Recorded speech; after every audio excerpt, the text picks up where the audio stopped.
بنیادی طور پر دلوں کی 3 قسمیں ہیں جو قرآن مجید سے سمجھ میں آتی ہیں، اور ان 3 قسموں میں سے ہر قسم کی پھر درجنوں کیفیات ہیں، ان کو بھی قرآن مجید ڈسکس کرتا ہے۔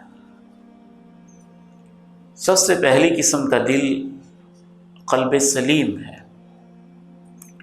قلب کا معنی دل ہے، اور قلب کا لغوی معنی ہوتا ہے چینج ہونا، بدلتا رہنا۔ اور اہل علم نے لکھا کہ دل کو قلب اس لیے کہتے ہیں لِأَنَّهُ يَتَقَلَّبُ، کہ یہ ہر لمحے بدلتا رہتا ہے۔ اور رسول اللہ صلی اللہ علیہ وسلم نے اس کے بدلنے کی مثال ایسے دی کہ آپ نے ارشاد فرمایا لَقَلْبُ ابْنِ آدَمَ أَشَدُّ انقلابا من القدر اذا اجتمعت غلیہ۔ ایک ہنڈیا ہے، اس کے اندر آپ نے پانی رکھا ہے اور اس کو آپ بوائل کر رہے ہیں، اور جب وہ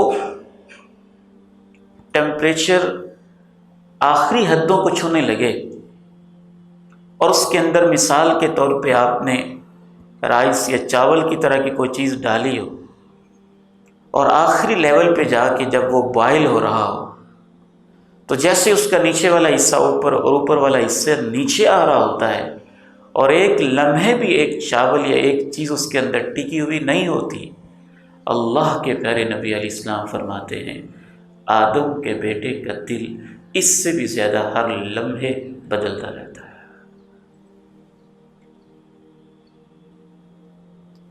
تو اس کو قلب کہتے اس لیے کہ بدلتا رہتا ہے۔ تو پہلی قسم کا دل ہوتا ہے قلب سلیم۔ سلیم سلامتی سے ہے، ایسا دل جو سلامتی والا ہو۔ کس چیز سے سلامت ہو؟ شبہات سے سلامت ہو، کفر، الحاد، شک، ارتیاب، اضطراب، بے چینی، اطمینان، عدم اطمینان، اس قسم کی کیفیات سے سلامت ہو، اور شہوات سے سلامت ہو۔ امام ابن قیم رحمہ اللہ لکھتے ہیں جس طرح جسم کو بھوک لگتی ہے اور پیاس بھی لگتی ہے، دل کو بھی بھوک لگتی ہے اور پیاس لگتی ہے۔